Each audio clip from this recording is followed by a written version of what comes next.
Ladies and gentlemen, welcome to another explosive episode of Talk About It with Chidi. This is the show where we say the things many people are thinking but are too afraid to say. Today, we are diving into one of the hottest political conversations in Nigeria now, the topic of Peter Obi, Justice Crack, and the 2027 election battle. So, but joining me right here, as always, is my co-host, the man who never holds back, Sake. Sake, welcome to the show. Thank you, Mr. Chidi, for having me. You're welcome. So, Sake, let's begin from the beginning, right? Can you Yeah. can you tell our listeners? Can you just break it for us the issue with Justice Crack, aka Mr. Chidiberry something? Can you break it for us? Basically, I there's no actual knowledge regarding him. Just the fact that the most information we have are still basically on the social media and from those that are involved directly and indirectly. Say from the likes of Mama P, the um, other sets of social media influencers that are pursuing the case. But as of today, I learned he was supposed to have been granted bail, and this man, the lawyer. So, can we start from the beginning? Can you tell us What where basically, it all started from? Why is he requiring bail? Where is just tell us where it all began? he actually brought to limelight the welfare, the issue with the welfare of our soldiers on war fronts or defending the country, as the case may be. They're feeding them terribly bad, and he brought a lot of video evidences to show what is going on behind that we are not seeing directly. So those videos were what implicated him, sort of, in quotes now, implicated him. And the echelons at the military base were not comfortable with it. So they invited him, which he, well, I learned he honored. And from there, I would say they kidnapped him because they denied, a lot of influencers were asking the whereabouts of Justice Crack, and all the agencies denied having him in their custody or something like that. Eventually, a video surfaced that his vehicle that he drove to the military base was parked inside there. But they did not come out to say they are the one that have held him all this while. Even when the outrage was from the one, the two, the three, they did not come out to uh, let the public know that, okay, this guy is with us, we are interrogating him, we want to get information from him regarding how he got these videos or those things he posted. Eventually, when everything just went sour on their own parts, that was when they came out to acknowledge the fact that they had him all this while and they did not even let the family know.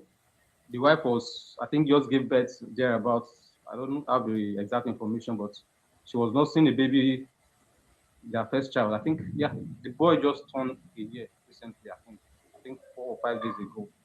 So they did not let the family know that this person is with us. So it's this amounts to like kidnapping for me. If you ask me, it amounts to kidnapping because you cannot drop a citizen like that, and there's outrage for them to know where the whereabouts of this particular person.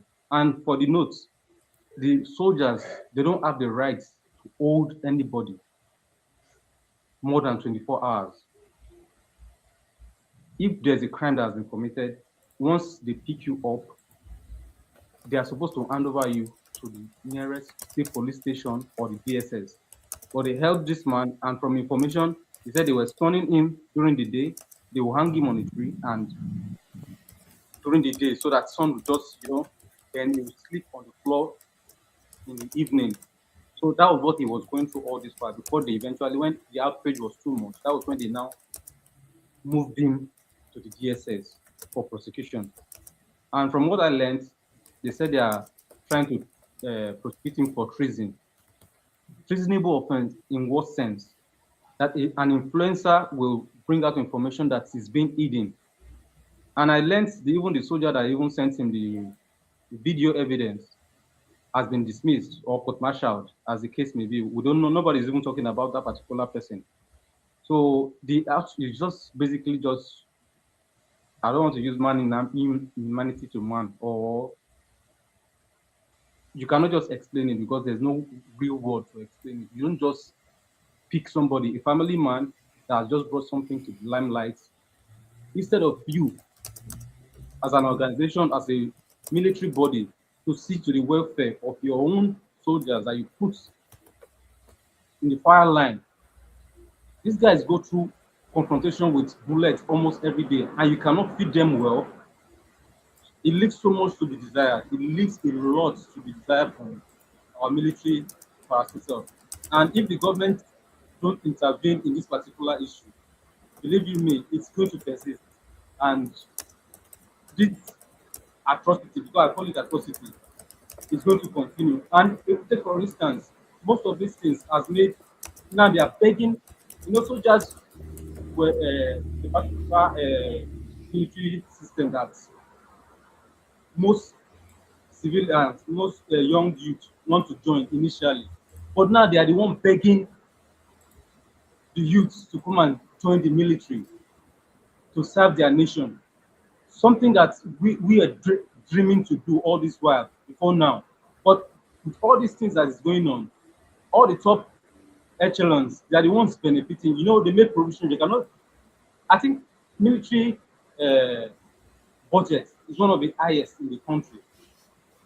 But those that are at the top of the echelon, they are the ones basically just siphoning, and they don't even send their foot soldiers and the rest of them.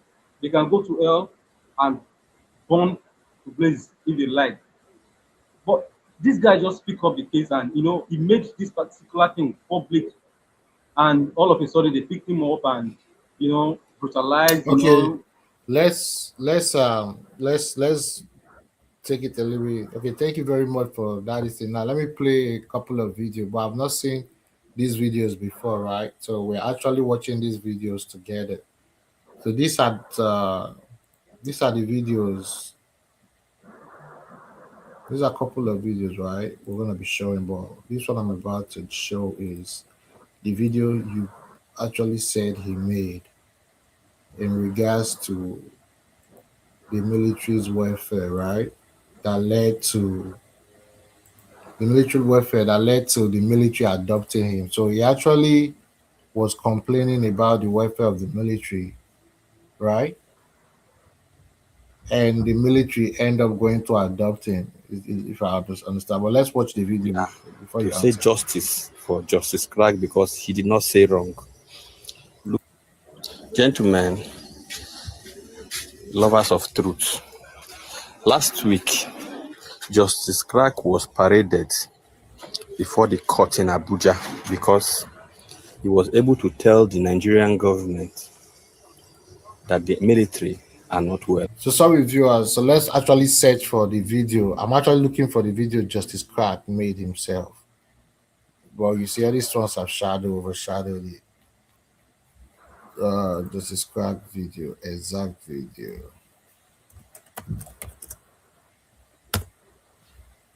So, but what I don't understand is this, right? How can somebody, right, advocate for the military, for their welfare, and the military turns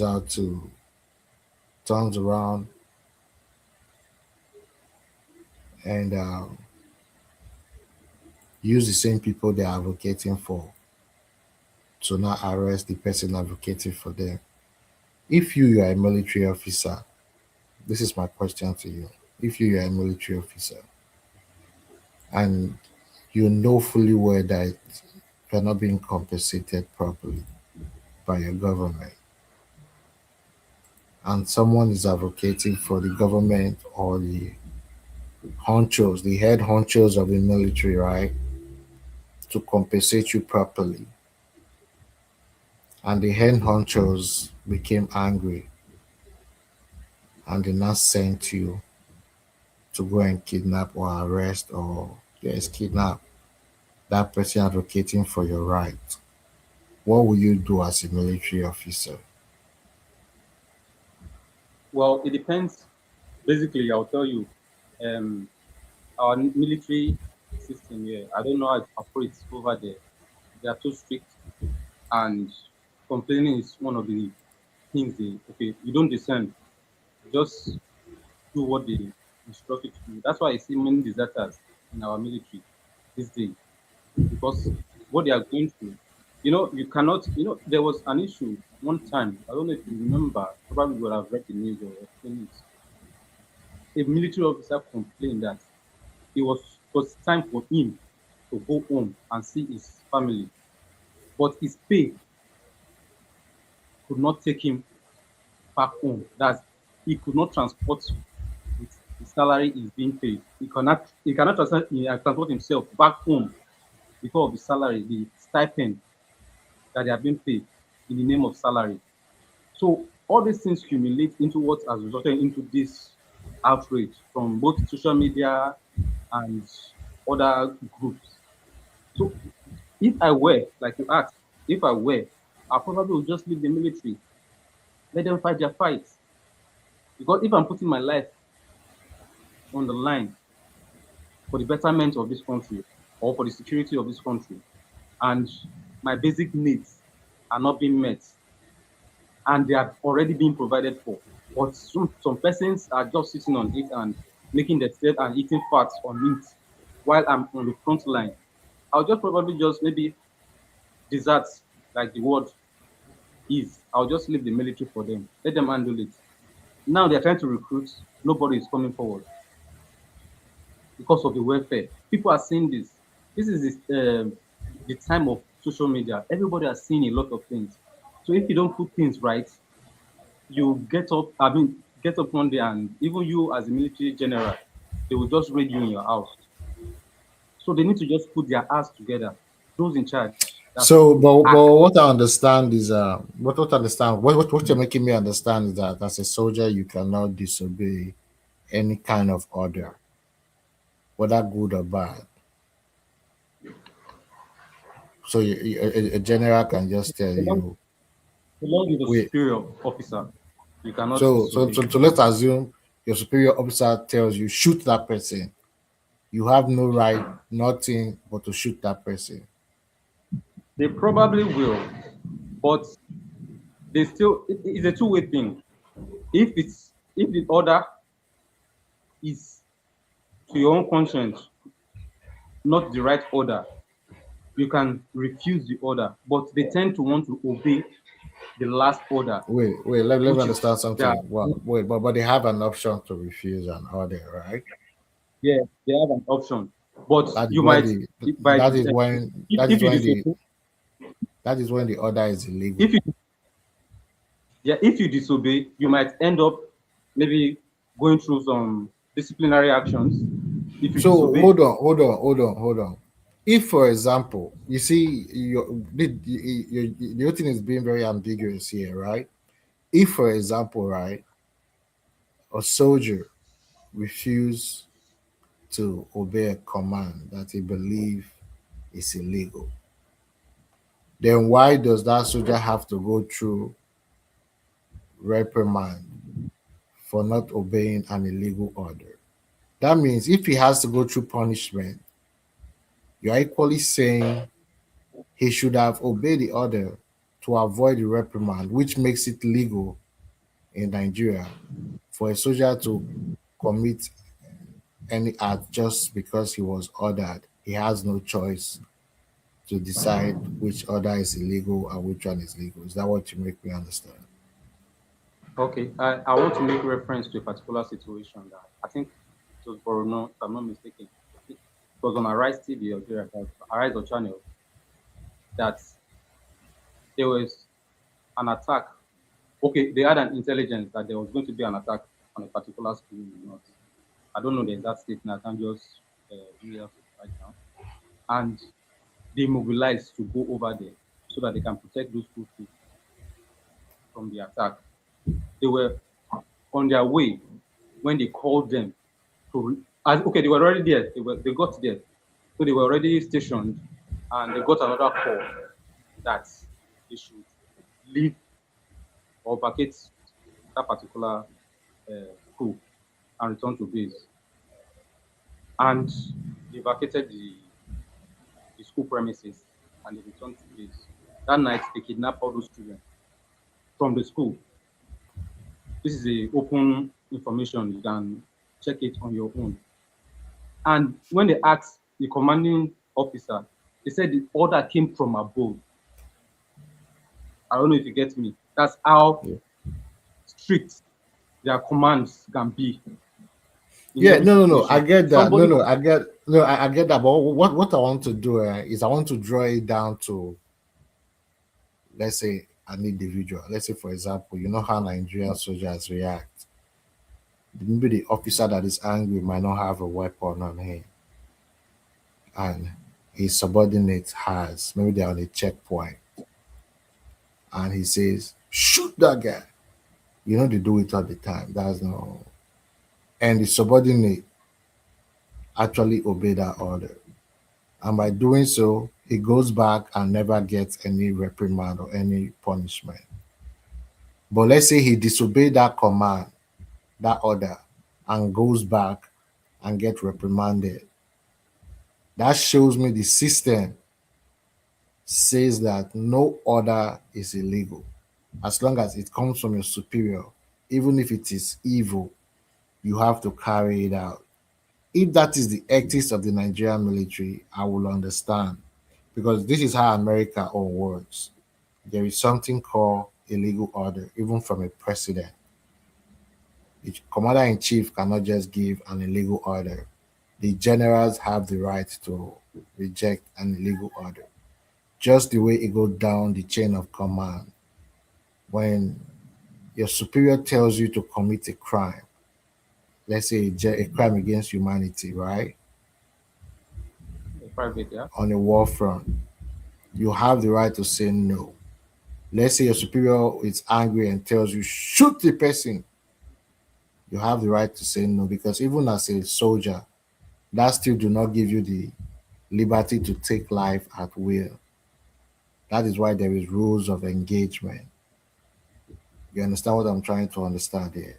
So if it is is there a way you can make me or you do not know if Nigeria's system support the practice of no order is illegal as long as it comes from your superior?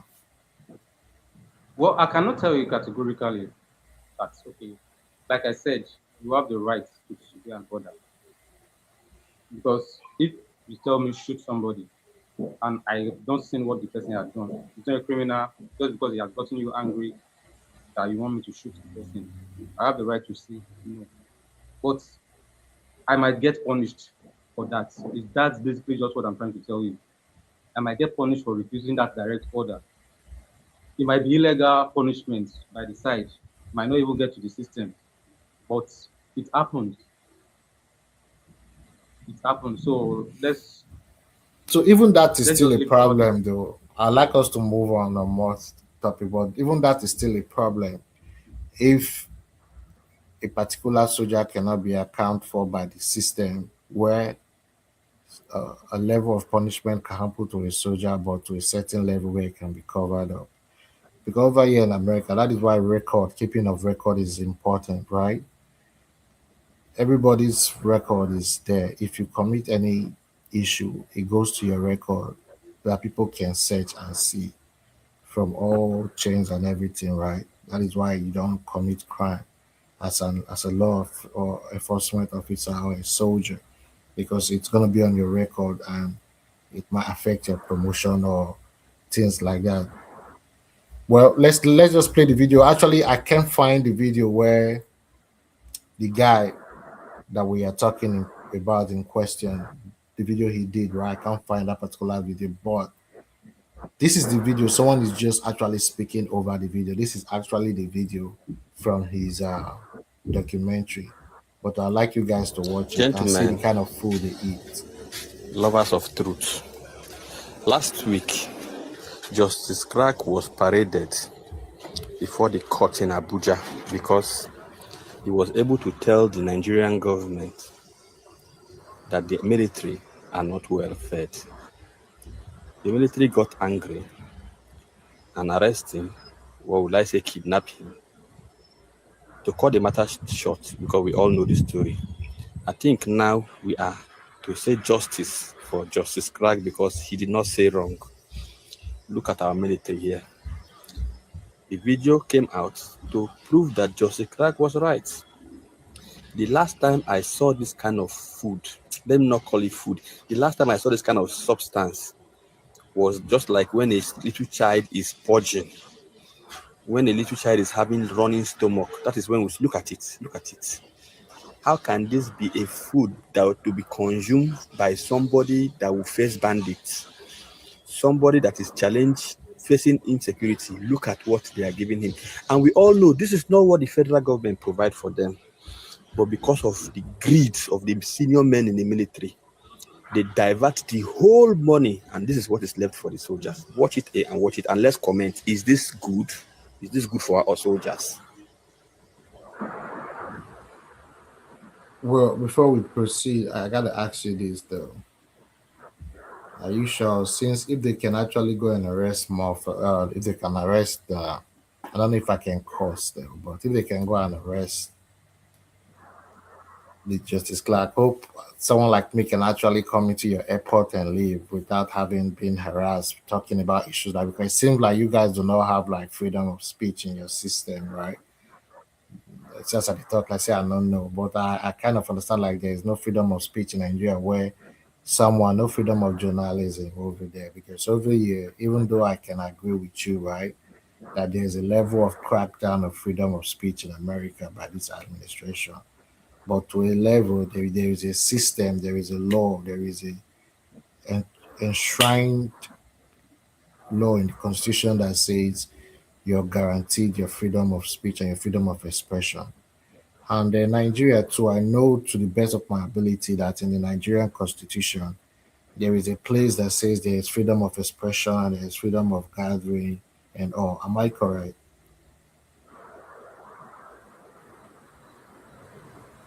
Well, freedom of expression is something that, yes, you are free to speak, but how free are you to speak is what we don't even actually know now. Because from what is happening now to crack, is basically they are restricting his freedom of speech. Because if he had not, if that freedom of speech aspect of the constitution was being respected, I don't believe we even will be talking about this particular thing. We probably will be talking about how the military welfare is, but you don't know how free you are until you are picked up. So you don't even know the extent to which you can, say anything. You might say it and they just come. They are quick to even know where you are staying when you speak or talk against them. They are quick, very quick to know to locate you. But what they are supposed to do, the terrorism that they are supposed to fight, they cannot locate where these people are. But if you speak against them and something that you ought or they in quote now they think you ought not to talk about, they can easily, just locate you and pick you up. If not for the fact that Crack maybe had the connections with those other influencers, probably would not even hear about this thing. It will just die and we will not know what becomes of him. You understand? So freedom of speech, I don't know how to even define it in Nigeria because you might even speak and you get picked up. So that aspect of things,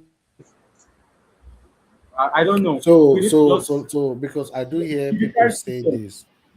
I judicial system need to come in and really make us know what the freedom of speech and to what extent freedom of speech is to Nigerian citizens. so first of all, I don't even think the judiciary know what the law is in Nigeria. When we did those stuff, right? Because over here, there's some cases you bring to the court. When the judge sees it, he will just tell you this case cannot proceed because it is border on freedom of speech. So there is no way to proceed with this. We're not even telling you, okay, the date of this. The only date they give you is date for that first hearing for you to come and convince the judge why the case should proceed further, right? If the judge looks at it and say this just borders on freedom of speech, he will toss the case out, right, Chidi, and I can't hear you. dismiss it. Chidi, sorry. Chidi, Can you Chidi, hear me now? Yeah, can you hear me? I can't hear you clearly. It's raining over here, so the rain is interfering with my. But I can hear you very well, though. What about now? Can you hear me now? Yeah, I can hear you now. Okay. So what I was saying is, if you bring a case to the judge can decide, okay, this is how it works. When they give you a court date, it's for the prosecutor to come and prove to the judge, right, why the case should move Yeah. forward, right? Mhm. But if you cannot prove to the judge why the case should move forward, the judge might just say, this is bordering on First Amendment right. I cannot move this case forward. This is freedom of expression. This is freedom of journalism and all. Like the one that happened with Don Lemon, right? There is kind of a little bit of ambiguity because there is another law that they are charging him with, which is that he against what's it called, Christian rights and everything. But at the end of the day, we everybody knows that that case is gonna be tossed out because it's based on he's a journalist. Now, Nigeria, I used to hear people talk about this in Nigeria that you have freedom of speech, but what you don't have is the consequences after the speech. I don't know if you've heard that before. That you can have freedom of speech, but you cannot guarantee the consequences after the freedom of speech. Have you heard that before? I've heard it from a lot of politicians. Okay. See, I think our judiciary need to be reformed. Basically, you see there are loads of cases of defamation of character flying around Nigeria at this point in time. And why I say reforming the judiciary should matter is because by the time you keep adjourning, like this cracks case, his case has been adjourned again till Monday. We have different cases of defamation of character that could easily have been trashed out within tops 3 months. But you have cases, going a year, 2 years, going like that, even in the political space. But I don't want to even dive into the political aspect of things. So the judiciary need to let them structure a time frame for them to handle a particular case. It should be in the NJC. The National Judicial Council should know how to instruct the judges because they are under them. They should create that platform that okay, a particular case should not go beyond this particular time. Because okay, like crack, I think crack should have been released on at least bail because I don't see what he has done. He only just brought something to the fore for everybody to see, something that is glaring to everybody's eyes. And some people are just basically just trying to use power to, just shut him up and bring So, him so, so down. this is what I understand, though, because I think that narrative that I asked you about is really wrong when they say you have freedom of speech, but your freedom of consequences is not guaranteed. The definition of it being called freedom of speech in the first place means you are free from consequence. You understand what I mean? That's why it's called freedom of speech, freedom of expression, and freedom of the press. The press have the right to document and provide to the masses and the populace what the government is doing. Their job is to hold the government accountable, right? Which is what he was doing, documenting it. But they did not come and deny that what he was documenting was real. They actually came and said he was putting the national security of the country at risk by demoralizing the soldiers and all, right? So that is where I think the narrative is skewed. He has the freedom to investigate the military. The military, even as the US is fighting against Iran, the US press is hitting the government really hard, right? The the citizens does not even like the war. people are giving reports that is against the war, that's not in the favor of the government, but they are not picking up journalists the way Nigerians. Imagine a journalist in America documenting the welfare of its military where the government is not meeting up, and the government's reaction is to go and pick that journalist up. Then you're just causing a lot of trouble for yourself as a government. Yeah, so Nigeria, it seems like all those things does not work. So let's move on. We've had 30 minutes on this topic. Um, but there are some things I wanted to bring to your attention. If we can use another 10 minutes to talk about it regarding this Justice Clark. I mean, Justice Clark. The situation within between the lawyer and what those activists came out to say, that the lawyer dropped the case because he was not made the lead counsel. What's your take on that? Let me just quickly give me 30 seconds. The issue about that particular withdrawing the bill uh, bonds that was supposed to have been processed today is basically about pride for them. Because you know why I say about pride? The lawyer had to come back from Turkey just to be present for this particular case so that he can regain his freedom. Only for them, while they are in court, he wanted to be the lead counsel. You understand? And Right. they said no, that he will not be the lead counsel. But he was the one that applied for the bill for crack. But they brought in another lawyer to be the lead counsel, whilst he was the one that initiated the bill ab initio. So that was why he asked the court that he wants to withdraw the bill uh, request that he made. That was why that guy asked. The case was postponed till on Monday. If they had allowed him be the lead counsel for this particular today's proceedings, probably he would have been granted bail today. Then probably they would discuss their matter outside the court. If they don't want to retain him, they can easily just say, okay, sorry, we don't want you as our lawyer anymore. So going forward, this person will be the one representing us. Then he will be out of the case. But he was the one that initiated the bail process in the first place. He had to come back from Turkey to represent, only for him to meet all of these shenanigans. At the end of the day, he exercised his right because he was the one that initiated the bail process in the first place. So he had the right to withdraw it. And you cannot initiate another bail process from another lawyer instantly. That was why the case was postponed till on the Monday. That's why it's still remaining in the custody of the GSS. So it was basically an issue of pride within them. That's what I see.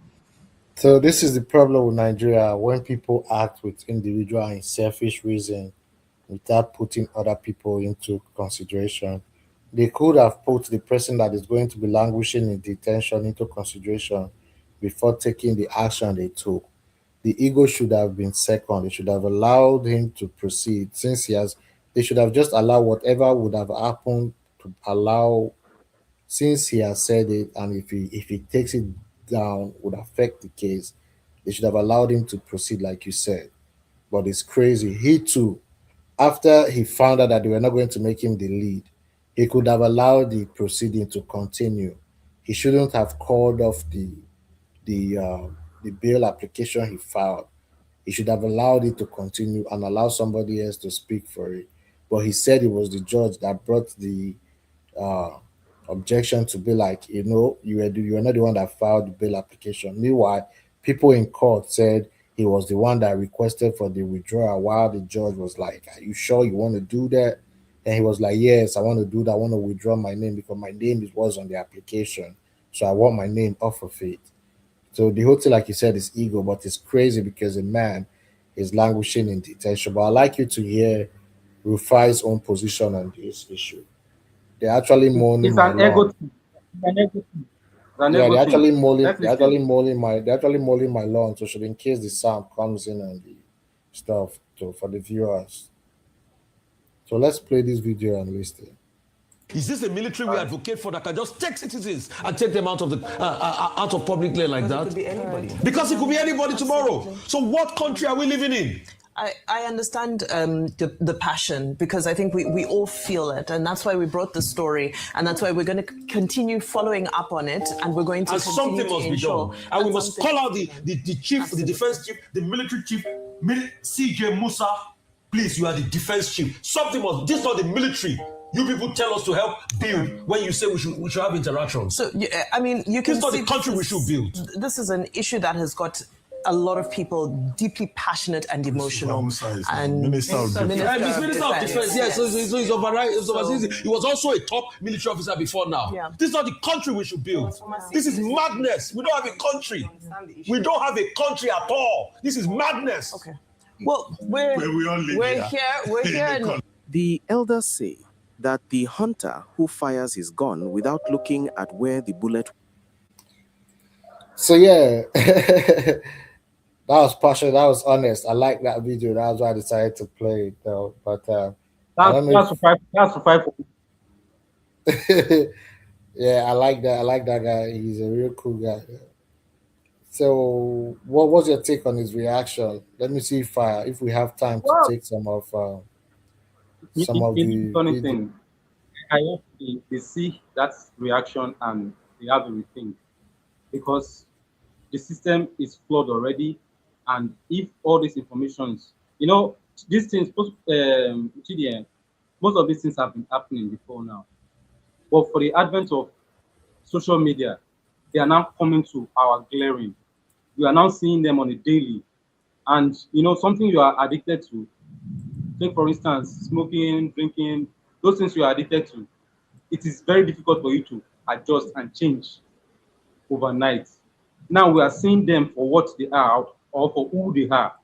And it's coming to fall. Everybody is seeing it now. I did a recording today, probably I will send to you. I was inside the vehicle heading back home, and the guy was basically collecting money from the bus driver that was inside. He didn't know I was recording.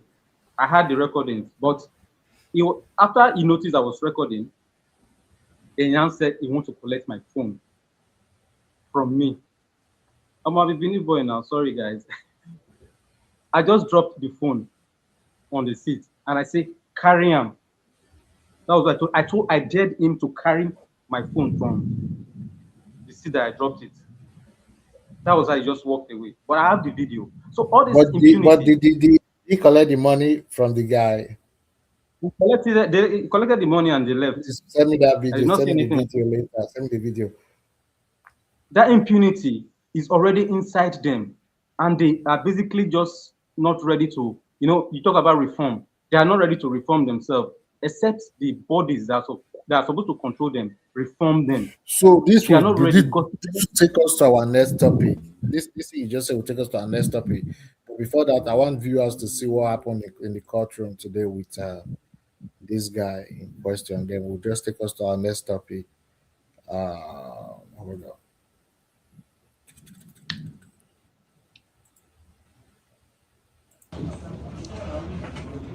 So if people don't know, this is the person in question. This is the Justice Crack right here. That's his child. This is an activist. I guess he's running for office now. His name is Randy Walker. Randy Peters. Randy Peters, right? That's him. So this is them in the courtroom. So that's them in the courtroom. Let me start again. I guess the volume was too loud. So this is Randy Peters. He's an activist, a friend to the guy we're talking of, who is a journalist and an activist also. That's his child. Handed what his child. This is a DSS officer. That's for sure. This is a DSS officer. They always like to obscure their faces, but that's how you know them. Their shoe and their suit. The other one right there too. Right there, that's a DSS officer too, right there. They put you in the middle so you don't run anywhere. I guess this is his wife. This is his child. That should be his lawyer. Well, this is just inside the courtroom though. So I just wanted you guys to see this. This is gonna take us to our next topic, right? So this is what I want to ask you next. about Peter Obi. You made a statement that the system is totally broken, the system is really, really broken, and it doesn't want to reform itself. And when we talk about system is not a machine, it's the people that create a system. First of all, you agree with me that there is no system in the first place. Yeah, Okay. So since there is no system in the first place, there is nothing to reform. It is just to create a system from scratch. But what I agree with you is that the people that are supposed to create the system, they don't want to reform themselves. You understand what I mean? To be honest with you, when I left Nigeria, it took me a couple of time to adjust into being do things the right way. You civilized, know what I mean? You know what I mean? The right way. civilized, Like when you go to the bank, you stay on the line. You don't try to meet up the cashier jumping. and make friend with the cashier and give him a little money. So whenever you come the next time, he will take you off of the line. When you go to file a document with the government, when you go to file a document with the government, you don't have to give anybody any money from the side, right? Everything you do is legal. When you go to the seaport, there is nobody trying to manipulate whatever you have in your container, trying to collect extra money from you. When you give them, when they give you a document, it is original document. And when you take your goods out of the seaport and transporting your goods, there is no custom that's going to stop you on the road and tell you the document that they gave you in the custom office in the wharf is illegal. So you see those systems, there are people that don't want the system to end. Those are the kind of system that Nigeria has. Nigeria does not have a system where you walk into a place, you get the services that you're required without any other thing extra. Let's say for example, the airport. You land at the airport, you show your document, everything is legal and correct, right?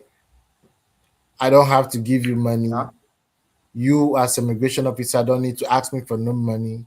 You're supposed to do your job, make sure my document is right.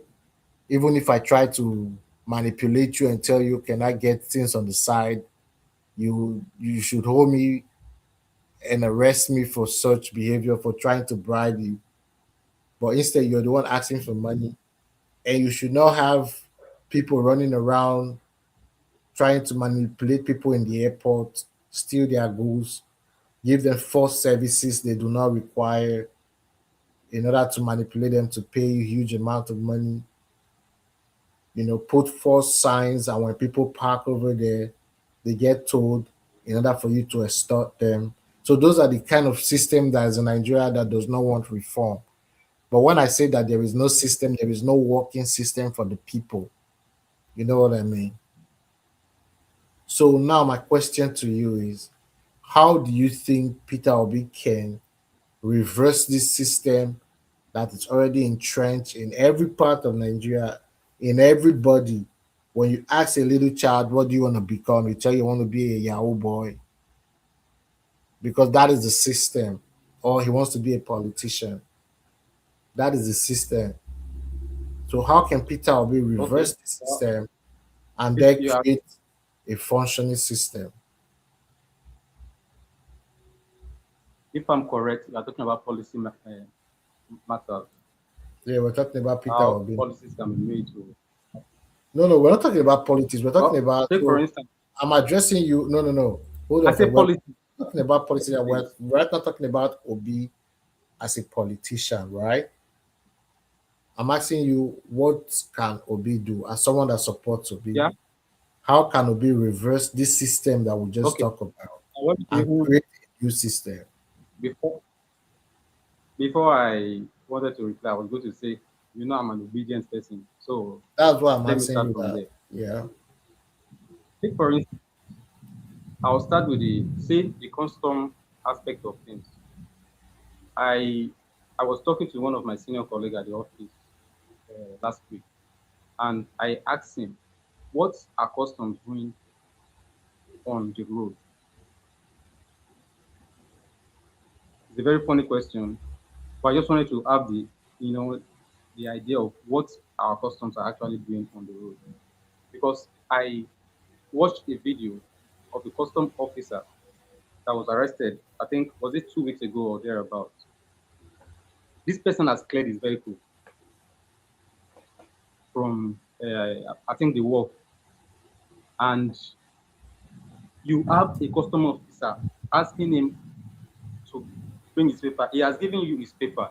You are still asking for 200,000 naira when he has already cleared. He's asking you, but your colleagues at the wharf cleared me. How come you are asking me to follow you back to your office if I can't give you money? If you can check for the video, you will still see it. So I asked the question, what are they doing on major roads when they should be manning our borders? That is their responsibility. They are not supposed to be on the road.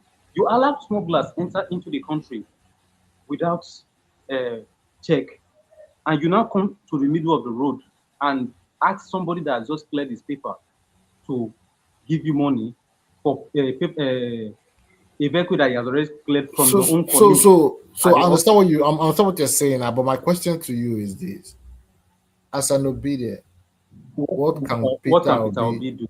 do to Peter reform Obi this can first particular of system all, and create a functioning system where once you're cleared at the seaport, a custom officer cannot stop you on the road when you're transporting your goods to demand more money claiming your documents are fake. What can Peter Obi do? What are those things you think he can do? I think I basically would say let everything go digital. That's one. I like That's that. on Okay. let everything go digital. If I present my documents to you, you can go online immediately because I know abroad they do that. They can easily check your card instantly and clear you and not harass you. So if everything go digital, I think it makes the work, even the workload, reduce for everybody. So if I can just easily just impute your information and I say, okay, cleared and you can go. I think that's basically is what I would suggest for him to do regarding that aspect of it. Okay. That is one. What else? I like that one. That one is very good. But implementation, can implementation be done in Nigeria system? Because first of all, to create a system, well, Nigerians are very intelligent people, so to build those kind of a program is not going to be hard, right? Because they are intelligent people that can do a lot of coding in Nigeria. That's a fact. So yeah, I like that one. But what else would you insinuate, or what other thing you think he can The do thing, to help? Because first of all, you need to tell me how he's going to stop this current behavior. You understand what? Because for him to stop this behavior, he has to change the status quo. And when you try to change the status quo they fights will fight you. back. Yeah. Yeah, they will So fight back. how does he tend to do that? GDN, everything is possible. I don't believe in impossibility. That's me. No matter what, everything is possible for me. So long you put your mind to it. So if he wants to do it, if he change, is within his power. If he becomes the president, it's within his powers to change the system and reform the system. Take for instance, one of my friends was okay. I had to go to the bank for one of my friends that is in the diaspora, and he wanted to uh, get. I mean, his account was dormant, so he wants to start using it again. So he asked me to go. When I went for him, I think a week ago, I collected the customer care number for him to talk to them directly, at least so that he can. He said he waited for almost 45 minutes on the phone, and eventually they ended the call on him, and he could not even get the information that he wanted. But he was telling me that if it was abroad over there, they will give you a portal that you can, complain if the service that they rendered was okay or it's not okay. But that particular aspect of things is not even available in Nigeria.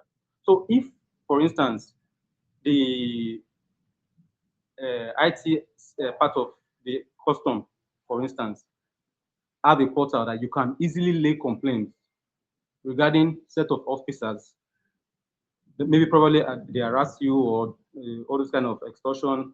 If you can complain and reaction or they react easily, I think that is one aspect of things. And the other thing is, but no, custom is just one aspect of the whole quagmire we're talking just about. trying to, There is then police. the other thing, I think, sorry, Chidi, I think all our military parastatals, all of them should be wearing their name badge on their uniforms, because some of them just wear plain uniforms without name badge. And I think on the other side of things, I'm generalizing the military aspect of or the policing aspect, the military, the police, custom. Then I think what's it called? Body cam should be introduced, because a lot of crime goes undocumented. People go missing for years and they don't see them. They don't even see their bodies. Extrajudicial killings. So I think body cam should be introduced to our military system, so that information can easily be detected and treated. Even talking about camera, that's a very good idea. You've really brought a lot of good ideas, right? Even cameras in the police stations themselves. Yeah. Even camera Yes. facing Yeah. the cell, the jail, the jailhouse. It's not like you put it live. But when somebody comes and talk about police brutality in the place, then they can go back to the data on that particular date and go fetch out those videos and use it in the courthouse. And another thing that should be made also is that whatever thing that happens in the courthouse should becomes public record.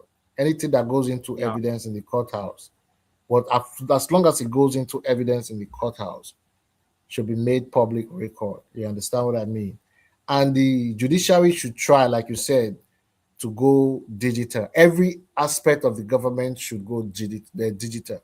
So I really like your answers, though. Like, I okay, really like say your for the answer. immigration, like for the I say immigration, the airport aspect of things.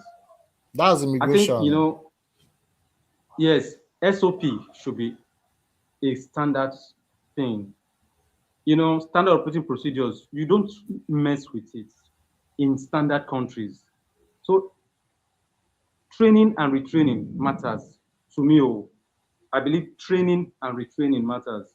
You don't just, bring somebody, you just put them there and, they extort people, they try to, manipulate people, where there's some people say you are not supposed to park there. And there's no sign of no parking sign in that particular area.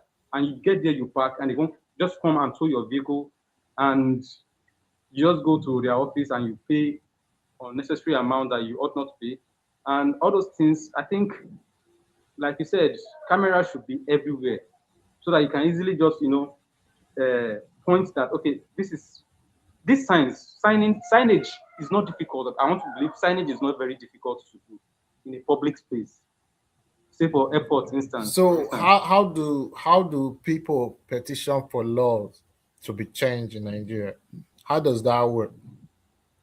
I can figure it out though, You, but just for our viewers, because it, for stuff like that, you need to we need to start to push stuff like that, because transparency is important. Once you put cameras into those places, even inside the interrogation room, it will help curb torture and all those other yeah, stuff, right? And yeah, once you're under camera, cases can easily be you are, challenged if, for you are, example, yeah, if, for example, a police officer fails to read to you your Miranda rights, if the Constitution demands that be read to you, that says you have the right to remain silent, anything that you say or use or do might be used against you in the court of law, right? That case yeah, or that interrogation might not be admissible in court if such thing did not take. So those are the things that needs to take place, right? So even before we even go into body camp or the police officer, their offices need cameras. They need to have a lot of cameras in all the police offices, in the whole department, any governmental department, first of all, their offices should be accessible to the citizens. You understand what I mean? Any governmental offices should be accessible to the citizens. The citizens should be able to walk inside and file a petition against any officer they deem fit has wronged them, and they should be treated. And another thing that is very important that needs to be taught to Nigerians is customer service. Customer service is everything in the world. Bro, the reason why the Chidi, Western world, Chidi, yeah, sorry, go I want ahead. to just quickly chip in. I want to chip in. Okay, say Peter Obi now. I will maybe probably just, if I was opportune to even advise him, policing is a very major issue in Nigeria, and logistics is also a very major issue. Why I say logistics? Do you know, if you were to, maybe you came to make a complaint and probably an arrest is supposed to be made, they will ask you to pay for PMS for you to transport them, or you be the one to get a cab for them to go and make that arrest, which is not supposed to be, you ought not be. And So we actually provisions know are the already problem. being made. I'm asking for the diagnosis. You've been giving us the diagnosis. You're going back to the problem. We already knows this problem. We've trashed this problem even in our last police space we And I hold. still want to make mention, I still want to bring judiciary into this particular conversation. So how can, if It's, you bring judiciary, I, just give us the reform that Peter Obi can do to reform it from where it is right now and create something new. I, well, first of all, I would say our judges should be well paid, and they should not be politically appointed, because most of them are politically appointed. That is, judiciary is supposed to be the arm of the law that's just, separate. It's a three arm of an of government: the legislature, judiciary, and the executive. They should be all independent, not dependent on anybody. Take, for instance, I'll tell you, okay, there was information that was going around that, what's it called? Wiki built houses for all the judges in Abuja, or he gave them houses individually. So it's almost like they are working for him, in quotes now. So it ought not be. They should be independent. They should do their thing. That's where So welfare how is do you also think coming. judges? How do you think judges should come to power? Judges are selected within the MBA, that's the Nigeria Bar Association. So don't you think Then they that get, that same body can still be corrupted to produce judges that are not qualified or judges on nepotic basis and everything? First of all, you cannot say they should do elect. They should be elected because election cases is going to come before them, including their own elections, right? Even if it does not, even if yeah, the election do not come directly to them, might come to one of their friends.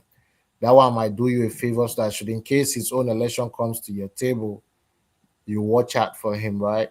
So electing them is just out of the equation. But there are some you can elect, like some in the appeal court and everything. I don't know, man. It's kind of complicated, right? It's very complicated.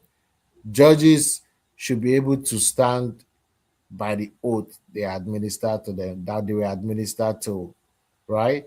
Judges are not supposed to collect finances from, we know all this. So now, how do you think Peter Obi can create an independent judiciary?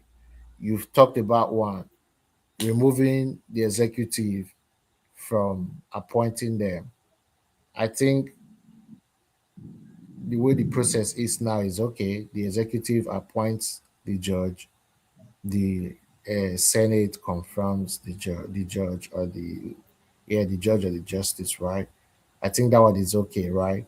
But there should be some other kind of things to safeguard it, where the judges can act independently. Just because you appoint me does not mean you can tell me what to do. And also, they should not be collecting finances from the executive. The legislative should be responsible for financing the judiciary. So that is, you are very correct. I like that answer. That. So now let's move from the judiciary. Let's calm down a little bit to how do you think Peter Obi can restore these agencies like ministries, different ministries of like Ministry of Works, Ministry of Education, Ministry of Justice, Ministry of Natural Resources. How do you think he can reform those agencies? I was going to talk about something about customer service. One thing I would advise is not just only the government part, even private sectors, right, should educate or train their staff, whether from hospitals to hotels to bus parks to, as far as you're providing service, there should be a level of customer service you render. What I mean customer service is satisfactory. You smile, you have a courteous face, you present yourself in a very calm manner, you don't talk too fast, you don't argue with your customer, you don't talk back at your customer. You always there to keep level head. But that smiling, that empathy, when you deal with people, you put yourself in their shoes. You don't know what they've been through. Maybe your smile might be what they might, you know. So those are the kind of things I think should be incorporated into Nigeria system as part of that reform. What do you think? Yeah, definitely. Customer service is paramount. There's a way you an angry customer. There's a way you talk to them, and before you know, the anger just almost like steps aside. Then you try to find the solution to whatever the issue is, and most of it can even just sort it out. But some people just get to react. You come with negative energy, I give you negative energy, which ought not be. As you are my customer, I need to treat you because you are very important to me. Without you, I cannot get paid. So those training are things that we all need to get. And that's why I say training and retraining. Because if you don't train, you will not even know where or the complaints that your own staff, because your staffs are also important. If you're running a business, they're also important, not just the customer. So from you training them and retraining them, you get to know what their own complaints are, and you can advise them on how to handle those situations as it comes, because it will always come for the business to continue to grow. So you need your customer, you still need your staffs. So that's why I say training and training is very vital in any organization, both public and private establishments. Yeah, that's true. I like that. I like that. So now let's move into the politics now. We've left the Peter Obi aspect of it, how he can reform it. Now let's talk about it in general. The 2027 election. What is your take? At the end of the day, at the end of the day, I think we've come a full circle, right? At the end of the day, I think we've come a full circle. Why I said so is that it seems like there's gonna be three-way ticket again. Tinubu, Atiku, and Peter Obi. That's what it's shaping to be like. And by so doing, the votes are still gonna be split. That way, it gives Tinubu the opportunity to be able to come back as president. What do you think? Well, I think Peter leaving ADC probably was the right decision. Not probably, anyways, it's the right decision. NDC, yeah, the Virgin Party, let me put it like that. And with they keep talking about no structure, no structure. But you can see within 3 days of Peter joining, in 3 days, less than 3 days, within that space of time of Peter joining NDC, yeah, Ghana more than 10 million people in the party. Because now they register online. I'm even registered too, so I'm NDC as the case may be. So that structure that they keep talking about, this particular system, NDC, their supporters are organic. Organic, yeah. votes will split. Definitely, that is where Atiku ought to have used his uh, senior citizen mentality to just say, okay, oh, we know the way this country is going. Uh, he has been contesting since 1993, and in 2026, you're still, and you still want to contest in 2027. You should have just, okay, brother, let me support you. Let's do this together. Let's make the country. If he meant well for Nigerians, because he doesn't mean well for Nigerians, that's why he wants to still split the vote, as the case may be. Because the vote that ought to have gone to Obi now will still, he will get some of it, which would have just made the election a two-way thing. But we'll still thank God. We will still mobilize. We will still do our own grassroots work. And like Obi is a grassroots politician. Not yeah, he mixes with them, So but do you think Obi will be able to mobilize the youth the way he was able to mobilize the youth before? we will mobilize the youth. We will mobilize ourselves. We don't need this money. We will mobilize ourselves because we know what we are seeing on the ground. We know the suffering that we're going through on the ground. So we will be the one to mobilize ourselves.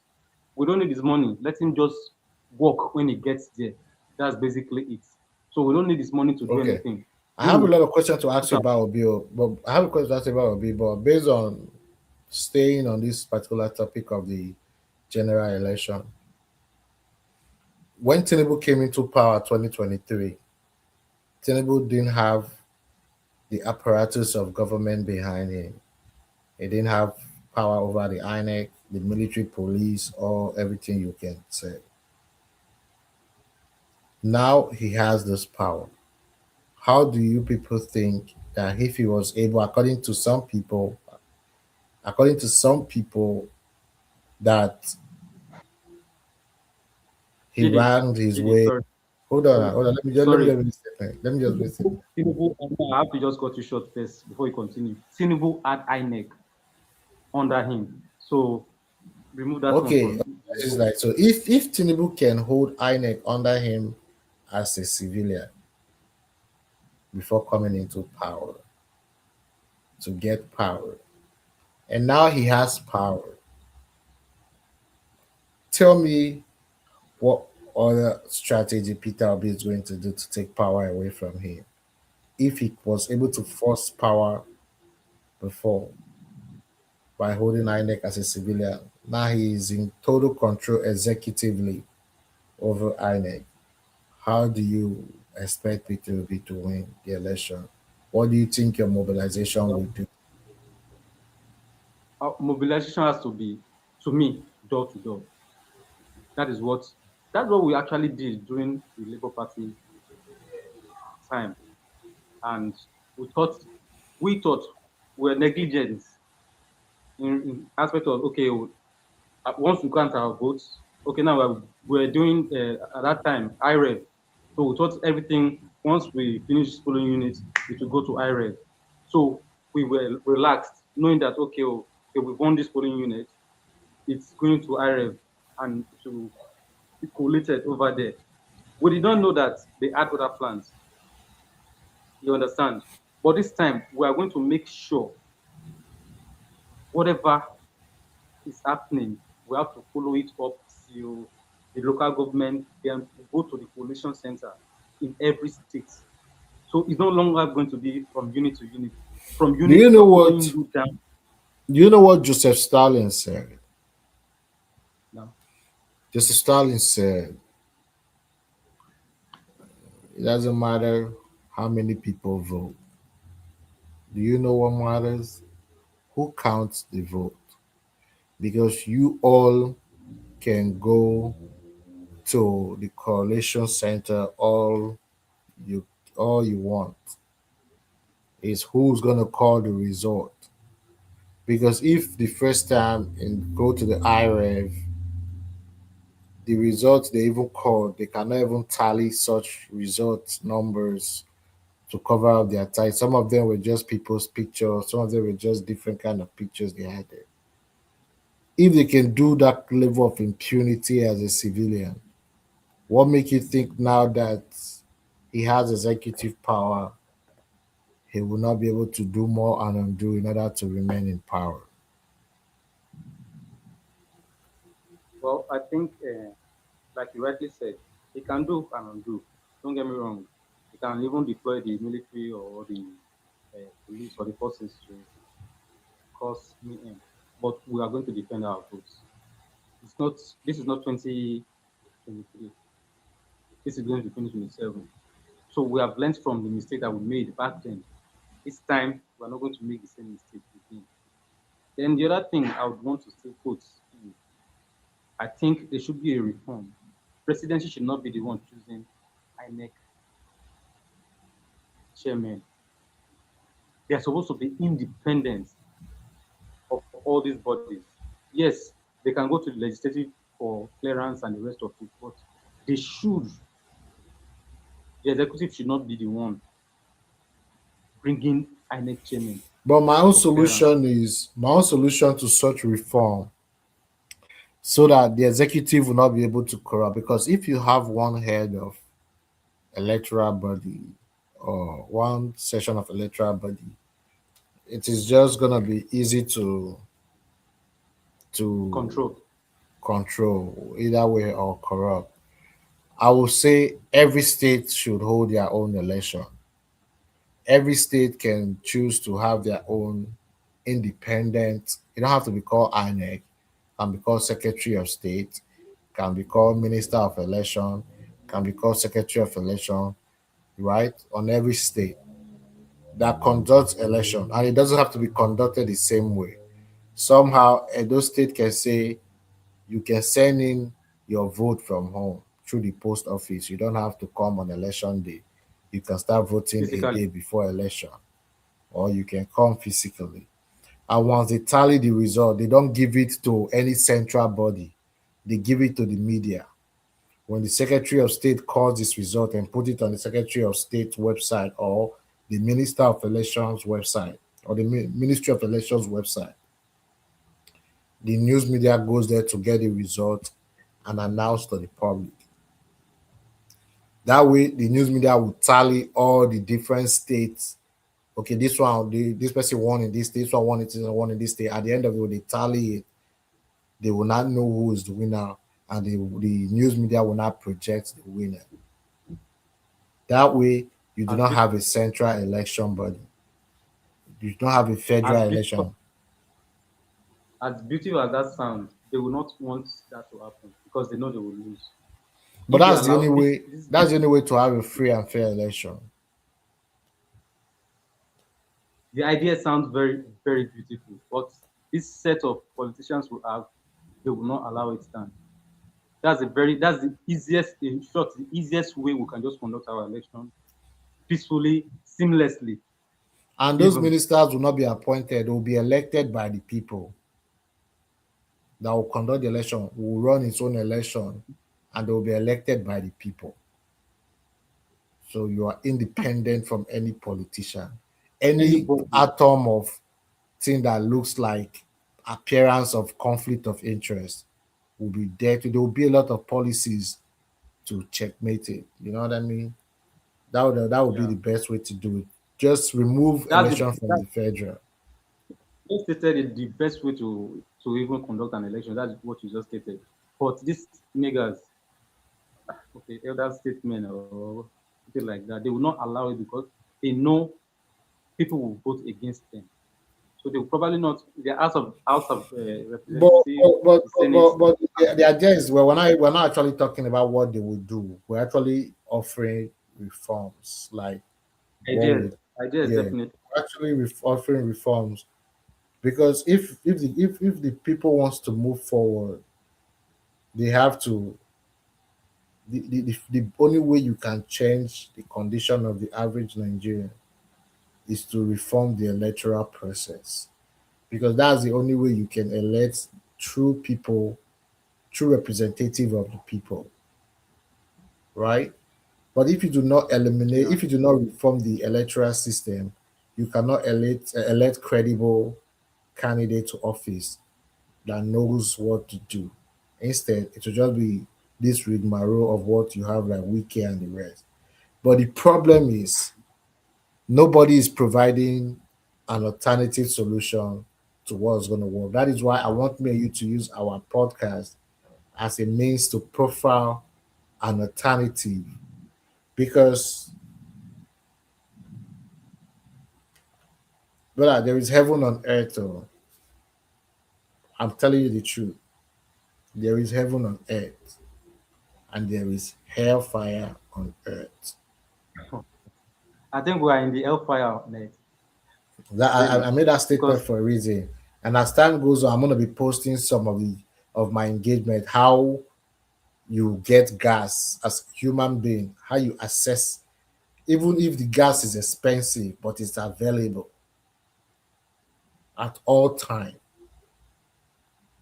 I can have an empty tank and I know, okay, I'll see gas in a couple of blocks, right? And I don't need any yeah, attendant to come and attend to me. I attend to myself. Self sufficiency.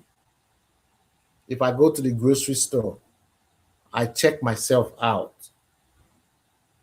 You know, when yeah, I'm driving on good roads. When I pay my bills, my lights are on. If I want to drink cold water now, all I have to do is just put it in the freezer and I can get cold water. If I want to get ice now, I don't need to go buy ice. All I have to do is go to my fridge and get it because there is light. that's a system that works. That's a system that works. If you want to go to the hospital, you don't have to pay hefty amount. And when you go to the hospital, the environment is clean. A hospital that looks like five-star hotel. You know, No, so no there are people so call the many jealous things. girl. So when our people in Nigeria, that is, I feel that my responsibility is to tell Nigerians that these are the things that you're required from your government. These are the things they are supposed to accomplish for you. So yeah, so those reforms needs to happen. But who do you If, predict is going to win the election? well, definitely it's going to be OB. So we are mobilizing already, anyways. So NDC, I want Peter Obi to we're going. win. Don't get me wrong. I Yeah, think even though I believe Peter Obi is not the perfect candidate in my opinion, even though I believe he would he would make an impact, but he would not be able to turn the ship around because there are some structural things that needs to be done. So maybe the only way he can succeed is after he wins, he should come and look for me to advise him on the structures to take, right? But before I tell you who I believe is going to win and why I believe so, my last question to you for us to end this show is: do you think Peter Obi will be able to turn the ship around in 4 years? no, I like that. Very honest. And why do you say yeah. so? Why I said so is there are a lot of structural damage that has been done. So the only thing he can do, that he will do, is create that foundation. Because we need foundational change in every sector of our economy. So if he's able to create that foundation for the next person to build on, which is what we need now, policies, reforms in all sectors of the economy. That is basically because 4 years is too short a time to correct a 30-something years damage has been done. But you agree So the with him only that thing, but you agree with him that he has to do 4 years and power moves to the north. yes, You agree with the sentiment. I'm okay with that. I just want that structural foundation, that foundation to be created So for somebody else. what guarantee do you have that the person, because we all know Nigeria don't know how to build on anything to continue. They don't know how to do continuation. Because if they know how to do continuation, there will be no bad roads. There will be no bad school. There will be no worse health. They would have continued where the other person stopped. Instead, they will come and defund the system in order for them to have enough to eat. So, what is the guarantee that the next person coming is going to have that ideology of Peter Obi, even if the person was endorsed by Peter Obi? See, one thing we need to know, we need to start, we as youth, we need to start checkmating our leaders. We need to start checkmating them. So if he is able to create that foundation, the next person coming in, if we notice anything, we bring it to the fore. We need to start monitoring them. Let's be like monitoring spirits. We monitor them in every aspect of things. No, not arbitrarily giving contracts out without due process. You give contract to your family members. You give appointment to your cronies. We have to start checkmating them going forward. Because if we don't do that, if Obi comes in and leaves after 4 years, we'll go back to where we are coming from. That's why I said we need to start checkmating them, bumper to bumper on a constant. We don't have to leave politics or the elites alone now. The youth need to be involved, because if we have vibrant youth that are involved in politics and are doing well, they can easily, checkmate the House of Rep members, House of the Senate. They can checkmate the ministers. They have the power to query ministers.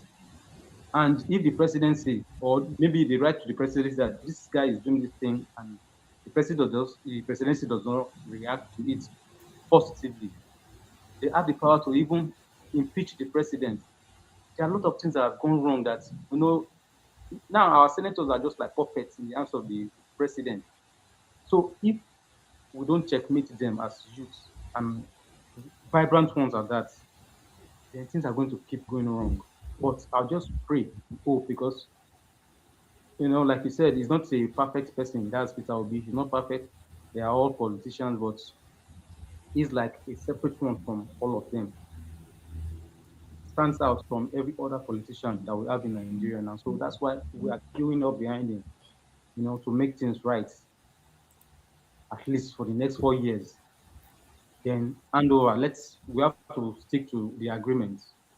That's what I want. Stick to the agreement. After 4 years, you hand over to whoever the NDC will bring forward again after 4 years. So let's just stick to that. But let's create that foundation and see how we can build, because it's not one person's thing to do. It's everybody's collaboration.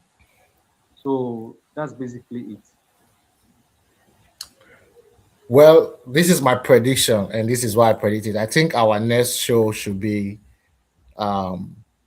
advising Peter Obi if become president. We'll figure out how to structure. But this is what I think Peter Obi can do if he becomes president. I'll just put it there. That can actually create that structure you're talking about. Number one, he has to reform Nigeria as a federal system. It has to be true federalism. He has to divulge power to the state. The state has to be autonomous. He has to divulge policing from federal into state, local governments and colleges. He has to create energy, 24 hours energy. Then he has to reform the electoral process by divulging it to state, right? And that still brings about the independence of the state through federalism. If he can do that, he will set Nigeria on a motion that even if a corrupt person comes to the helm of affair, before he will understand how the system works, his tenure is over. You understand what I mean? Right? Yeah. So, yeah. So, but this is my prediction who's going to win 2027. I pray God gives us life and keep us long to see many more years to come. Amen. I believe Tinubu is going to win. Not because he merits it or deserves it or actually won the people's vote, but I believe by mere share of power, he's going to win.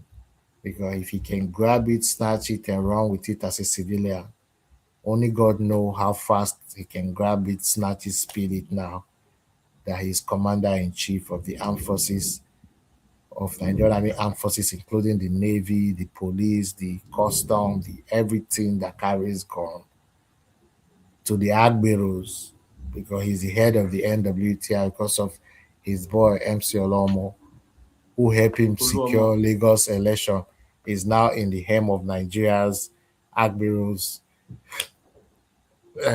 commission. So I believe, sorry, excuse me.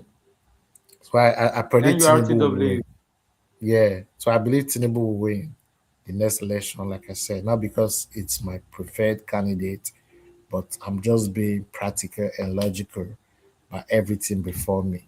So what is your closing remark before I give my closing remark and we end the show? Well, we just have to keep, advising and communicating with Nigerians and let them see reasons why we need to actually restructure the country, like you said.